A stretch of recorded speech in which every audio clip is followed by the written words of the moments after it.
Hey there, guys. Hope everybody that sees this having a good day.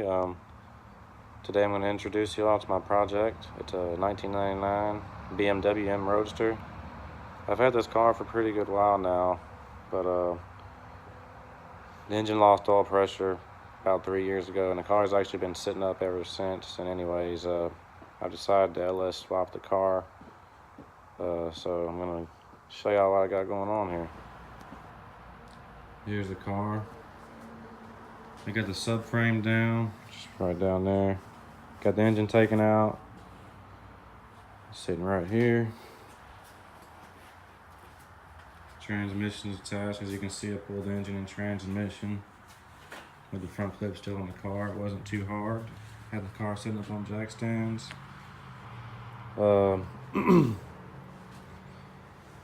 I've ordered my, well, I actually have my swap kit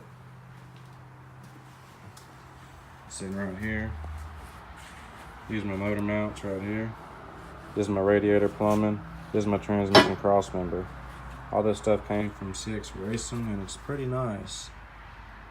Looks like it's pretty high quality stuff. I have to make some adjustments, but that's all right. This swap is actually for an E36.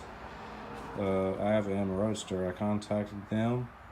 They said they've never done this swap on the M Roadster with their parts, so this will be the first time that these parts have gotten used on a swap.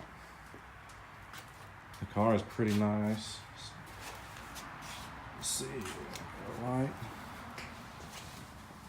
The interior of the car is still in pretty decent shape, needs some cleaning. Has under 100,000 miles on it.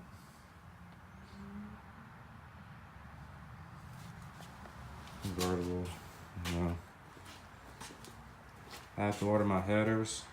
I drained the fuel tank, got my old fuel pump out, and now I'm getting ready to upgrade the fuel pump. My fuel lines are hanging down there. I'm gonna get that figured out. My slave cylinder is also hanging down there for my clutch. I ordered a LS1 6-speed transmission, which should be here hopefully pretty soon. Motor has 154,000 miles, which is quite a bit, but it's all right. It's LS, should hang in there. After I get the engine, I'm gonna probably try to drop it right in, Then I'm gonna put the cross member for the transmission and bolt it up. Then I'm gonna jack the engine up and hold it. Well, the hoist will be holding the engine, but then I'll use a jack stand to put underneath the engine to hold it up, and I pull the hoist out, and then I'll be able to put the subframe up, put the motor mounts in. Here's one of my brackets right here. This goes to the subframe, just like that, and the motor mount bolt goes right through there. This is how it works. It's all bolt in, no welding. Shouldn't be much fabricating.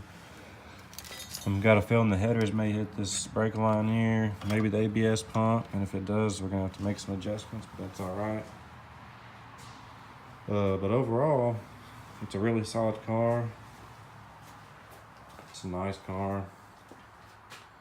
Not everybody has one either, I just took out this pump here. Goes in here with the computer and other wiring. The wiring harness is right here. I'm gonna go through this, see what I can use, what I'm not gonna use. My LS1 and T56 transmissions will come with all the front accessories. So that'll work with the car. It came out of a Firebird, so it's gonna have an oil pan, or it might have been a Trans Am. I think it was a Trans Am it came out of. But other than that, it should be a pretty straightforward swap. I'm not sure if I'm gonna use a stock computer, if I'm gonna get an aftermarket engine management system, but I'll do what I need to do to get it going. The transmission's still good, nothing wrong with it, 5-speed. This is a S5-2, as most of you would know. Using this engine leveler helped me get the engine out. I could tilt the front of the engine way up, had the tail end of the transmission close to the ground. That let me lift the engine up and get it out without even taking the front clip off. The AC condenser's still in, so it all came out in one piece. It's actually pretty easy. getting the intake manifold off was the hardest part about the whole ordeal, because all the wires that were, you know, zip tied under here, couldn't get nothing under there, just cut them. But once I got that done, got the engine hoist hooked up, came right out. You can see my mounting point there, the other one's right here. I'm ready to get this thing back on the road. It should be pretty fun. I'm not sure if I'm gonna keep the engine stock or not. I may cam it. I may just get it in there stock and get it running and get some miles put on it. This looks like a Z3. That's what the car looks like at first glance, but it's really not a Z3, it's an M Roadster.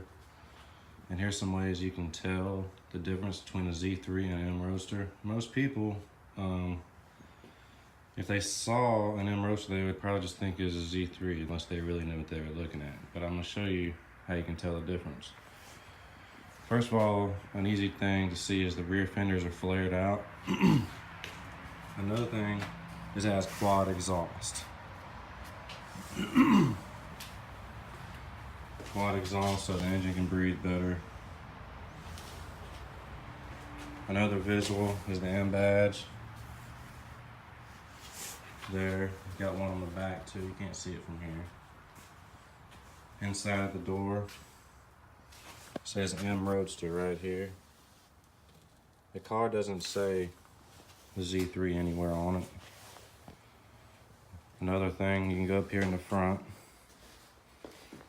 The regular Z3 will have fog lights in the front, but this car has ducting for brake cooling, and there's also an intake right in here. I have the intake out and everything, of course, right now, but there's a tube right here for cold air intake. Goes right down through there. That's one way you can tell. Another way you can tell the difference. Also gonna have bigger brakes and different suspension. But you can see the fenders are flared. My back fender is dented because someone backed into me quite a few years ago, but it needs to be fixed. Those are some of the things you can tell. I do know that as far as I know anyway, the rear end and differential and axles, all that is same as the M3 E36. So I suppose most of the rest of the suspension is pretty similar, and the drivetrain, the transmission, this is S52, it didn't come out of M3, but basically they put these in M3s. The year model after this one, 2000, 2001, I think maybe 2002 also, they upgraded to an S54 engine, which was a more higher revving engine. This one makes 240 horsepower at 6,000 RPMs, and redline's about 6,600. But the S54 engine, redline's around 7,500 RPMs, and it makes over 300 horsepower. So it does make quite a bit more power than this engine. But one thing that made me drive this car, or one thing that made me buy this car, was after I drove it. It was just a great driving car. It had great power, even with 240 horsepower. It's gonna be nice with the LS engine. I have a lot to work with at that point. But I just wanted to also show you guys some of the differences between a Z3 and an M Roadster, because there's a pretty big difference. As you can see, the fenders were flared to accept those tires. A regular Z3 does not have tires like this. So there you go. Hope you enjoyed. Thanks for watching.